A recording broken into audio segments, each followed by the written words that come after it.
Welcome, family, to another episode of Wake Up Africa. My name is Dr. Mumbi Saraki. How you doing? How's everything going? I really do pray, really, family, that you are moving into living life truly on your own terms and in your own story. You're the only one who can write the story of your greatest dreams and greatest aspirations. If you're in anyone else's story, family, then you are living a lesser version of yourself, because they will never want you. They will never see the greatness in you or want you to achieve your best life. But those are definitely stories for other days. Thanks to our Patreon supporters. We appreciate, love you so much. Thank you so much for supporting us on that platform. And family, please consider supporting the channel on that platform or with a love donation. And thanks to every single person that has sent us love donations through PayPal. We appreciate, love you so much. There is a gift for you in the mail. We've actually been, we've been kind of putting that list together for this month, so definitely keep an eye out for that. This story is now now this is becoming this is now funny. This is becoming comical, family. This is crazy, because now it's appearing that asylum seekers are now going into hiding in order to avoid being sent to Rwanda. That is according to different British human rights agencies, etc., who came out and said that the divided kingdom's asylum seekers were now hiding because they didn't want to receive that notice that they may be among the first to be sent to Rwanda for processing. And, you know, a lot of different commentaries and articles have been written about this that show just how diabolical it really is, and how wicked of a scheme it is. It's like a whole go back to Africa.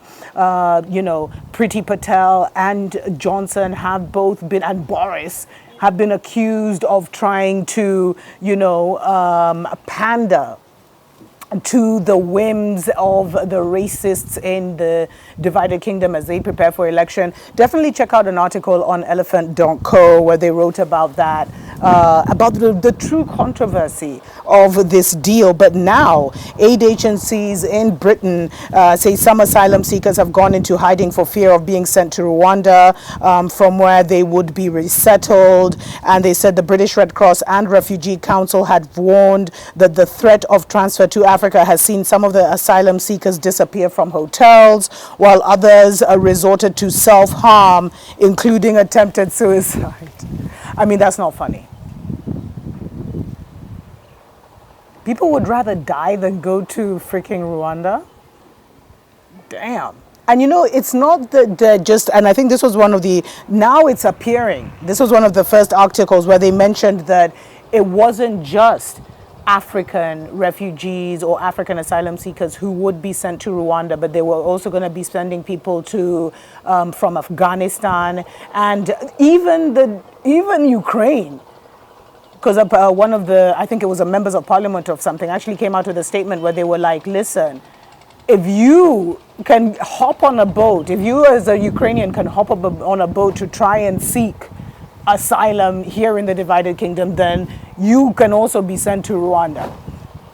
So the attempted suicide, that's really serious. Really, is Africa that bad? Damn, these foreign narratives have really worked a number on our people.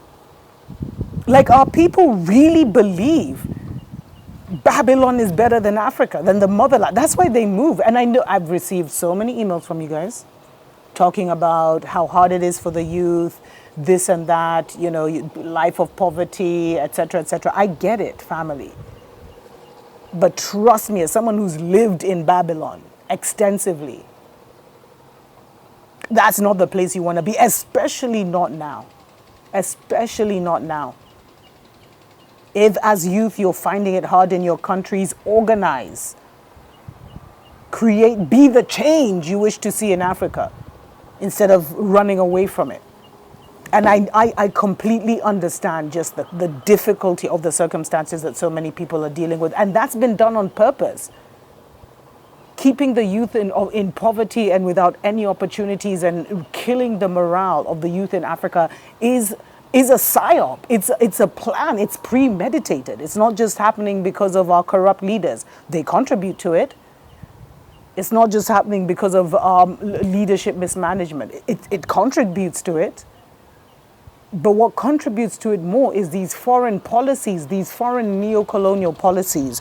And so, these different agencies, humanitarian agencies, actually accused Britain, the British government, of a breach of the duty of care, as some asylum seekers have declined to seek medical and mental health care for fear they would be enrolled in the programs. And the agency's report came a day after the divided kingdom said the first asylum seekers to be moved to Rwanda would be informed this week.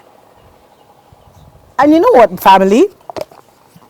Because I'm recognizing, I don't know if it's the ancestors, I don't know if it's the return of the great mother, I don't know what it is.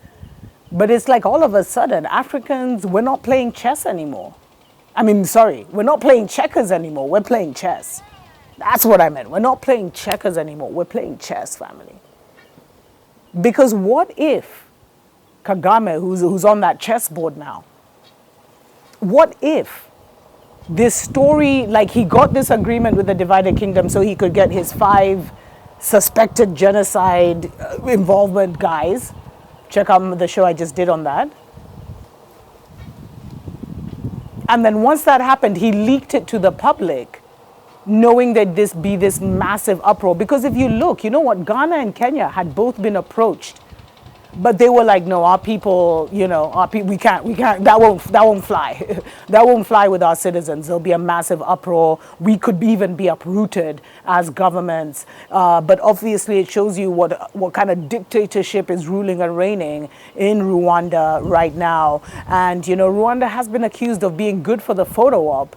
But when you actually check the situation on the ground, it is quite different. But now, this is crazy. But what if it's a sneaky plan to just abort this system once they got what they wanted? And I wonder if the money's already been transferred, where you're like, well, I guess no one wants to come. Because why do stories get leaked? There's a war going on, family, for the group consciousness. And so all these narratives are like the various battlegrounds and weapons and instruments that the enemies are, using. But the serpent is eating itself right now. And it's like our presidents have finally caught up. But they're still doing it for their selfish interests. Anyway, let me know what you think about this. This is hilarious. Until next time. Tuko pamoja.